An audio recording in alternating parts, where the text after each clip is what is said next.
Okay, we're going to use a reciprocal identity with cosecant and change that into 1 over the sine of x.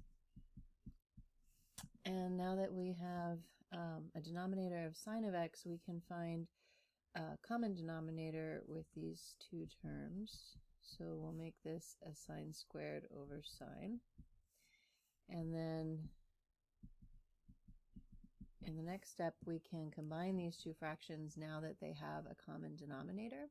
So we'll subtract the numerators to get 2 sine squared x minus 1, all divided by sine of x. And from here, we can cross multiply on the diagonal. So 2 sine squared x minus 1 times 1 is 2 sine squared x minus 1.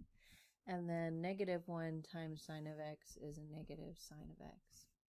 Okay, next we're going to set this quadratic in equal to 0. So we're going to add the sine of x to both sides, and we'll have 2 sine squared x plus sine of x minus 1 equals 0.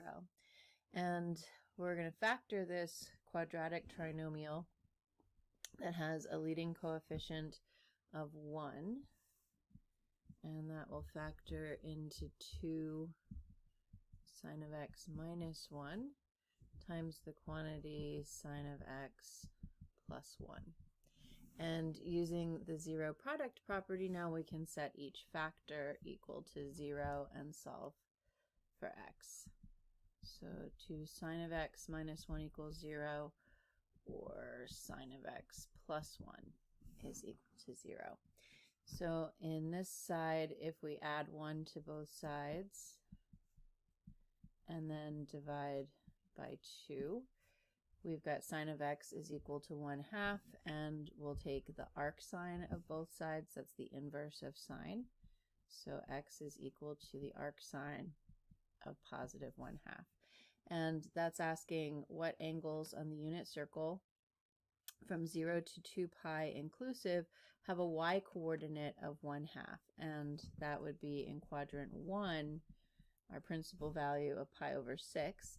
But sine is also positive in quadrant 2, and that would be 5 pi over 6 in quadrant 2.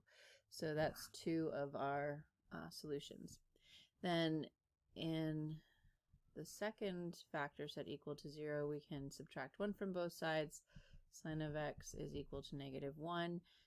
Apply the inverse to both sides, so x is equal to the arc sine of negative 1, and that is asking us what angles on the unit circle from 0 to 2 pi inclusive have a y-coordinate of negative 1, and that's a quadrantal angle at 3 pi over 2. So those would be the 3 solutions, pi over 6, 5 pi over 6, and 3 pi over 2 that we want to check. So we'll go into the mode here and make sure that the calculator is in radian mode, and then we're going to store pi over 6 as the x value and check that in our original equation, 2 sine of x minus, and then there's no cosecant button on the calculator, so we're going to use that reciprocal identity, 1 over sine. And second, math opens the test menu. We'll grab the equal sign, and we want that to equal negative 1. Now when we press enter, if the calculator gives us back a 1, we know it checks. If it has a 0, then it didn't check, and we get a 1, so pi over 6 checks. Next, we're going to check 5 pi over 6 by storing that value as x. Then we can arrow up to the equation and check again, and 5 pi over 6 works.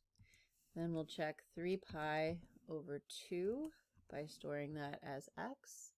We'll arrow back up again to that equation, check it, and it works.